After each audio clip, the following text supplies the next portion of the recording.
নমস্কাৰ আজি হৈছে 9 জানুৱাৰী গোটেই অসমৰ লগতে ভাৰতৰ বিভিন্ন প্ৰান্তৰ কেইবাটাও বিগ ব্ৰেকিং নিউজ ৰাজ্যবাসীৰ বাবে পঞ্চায়ত নিৰ্বাচনক লৈ আহি পৰিছে বিগ ব্ৰেকিং নিউজ ৰাজ্যত হ'বনে পঞ্চায়ত নিৰ্বাচন প্ৰশ্ন উত্থাপন হৈছে কাৰণ আজিও ন্যায়ালয়ে চৰকাৰক নিদিলে হকা এতিয়া প্ৰশ্ন উত্থাপন হৈছে ৰাজ্যত পঞ্চায়ত নিৰ্বাচন হ'বনে জনাই গৈছো সবিশেষ কি উচ্চ ন্যায়ালয়ৰ কি এনেকুৱা ধৰণৰ মন্তব্য আছে কি ক'লে সবিশেষ জনাইছো ভিডিঅ'টো অলপ স্কিপ নকৰাকে চাই থাকিব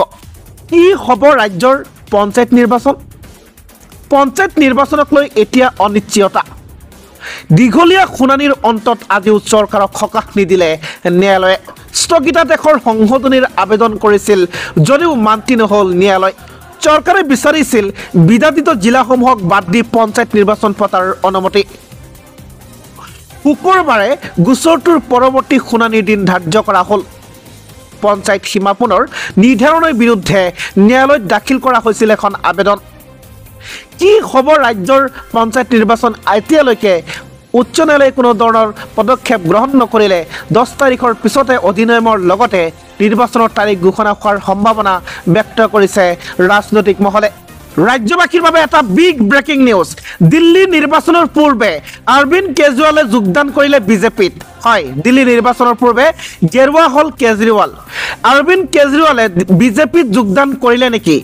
বৰ্তমান ৰাজনৈতিক মহলত এটা ডাঙৰ খবৰ এটা ব্ৰেকিং নিউজ আপোনালোকক জনাইছো সঁচাকৈ অৰবিন্দ কেজৰিৱালে বিজেপিত যোগদান কৰিলে নেকি দিল্লী নিৰ্বাচনৰ পূৰ্বে গেৰুৱা পোছাক পিন্ধাৰ কাৰণ কি দিল্লীৰ মুখ্যমন্ত্ৰী অৰবিন্দ কেজৰিৱালৰ সবিশেষ জনাইছো ভিডিঅ'টো শেষলৈকে চাই থাকক দিল্লীৰ নিৰ্বাচনৰ পূৰ্বে গেৰুৱা হল অৰবিন্দ কেজৰিৱাল এটা ব্ৰেকিং নিউজ ৰাজ্যৰ চাৰিওফালে এতিয়া হুলস্থুল পৰিৱেশ একেলগে গেৰুৱা হল দিল্লীৰ প্ৰাক্তন মুখ্যমন্ত্ৰী মনীষ সিসোদিয়া একেলগে মুখ্যমন্ত্ৰী অৰবিন্দ কেজৰিৱালৰ লগতে প্ৰাক্তন মুখ্যমন্ত্ৰী উপমুখ্যমন্ত্ৰী মনীষ সিসোদিয়ায়ো গেৰুৱা বহন পিন্ধা পৰিলক্ষিত হৈছে যিটোক লৈ দিল্লীৰ ৰাজনীতিত এতিয়া তুলপাৰ লাগিছে কল্পনা জল্পনা আৰম্ভ হৈছে অৰবিন্দ কেজৰিৱালে সঁচাকৈ বিজেপিত যোগদান কৰিলে নেকি আপৰ সনাতন সেৱা সমিতিত যোগদান বিজেপিৰ সাধু সন্যাসী আপৰ সনাতন সেৱা সমিতিলৈ আদৰণি জনাই গেৰুৱা হল কেজৰিৱালে গেৰুৱা বহন পিন্ধাক লৈ দেশৰ ৰাজনীতিত এতিয়া ব্যাপক চৰ্চা আৰম্ভ হৈছে দিল্লীত আৰম্ভ হ'ল বাগৰা ৰাজনীতি দিল্লী নিৰ্বাচনৰ পূৰ্বে গেৰুৱা হল অৰবিন্দ কেজৰিৱাল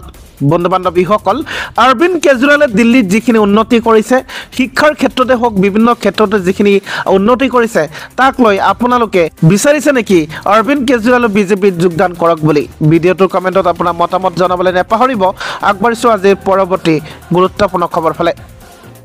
ৰাজ্যৰ লাখ লাখ PM কিষাণৰ হিতাধিকাৰীৰ বাবে এটা জৰুৰী খবৰ আপুনিও এজন ভুৱা কৃষক নেকি তেন্তে জেললৈ যোৱাৰ কাৰণে সাজু হওক কাৰণ অসম চৰকাৰে প্ৰস্তুত কৰিছে এক বৃহৎ তালিকা অসমৰ বিভিন্ন জিলাৰ পৰা এক তালিকা প্ৰস্তুত কৰিছে মুখ 8,44,672 গৰাকী ভুৱা কৃষক জেললৈ যাব লাগিব 10 জানুৱাৰীৰ পিছতে আৰক্ষীয়ে অভিযান আৰম্ভ কৰিব ইয়াৰ লগতে ধন আত্মসাৎ কৰা 98 জন কৃষি বিষয়াৰ বিৰুদ্ধে একশ্যন ল'ব চৰকাৰে জেললৈ যোৱাৰ বাবে সাজু হওক 8,44,672 জন ভুৱা কৃষক চৰকাৰে এটা ডাঙৰ তালিকা প্ৰস্তুত কৰিছে কোন জিলাৰ পৰা কিমান ভুৱা কৃষক ইতিমধ্যে ধৰা পৰিছে লিষ্টত নাম আহিছে তাৰ সবিশেষ আপোনালোকক জনাইছো ভিডিঅ'টো শেষলৈকে চাব জেললৈ যাব লাগিব 8,44,672 জন ভুৱা কৃষক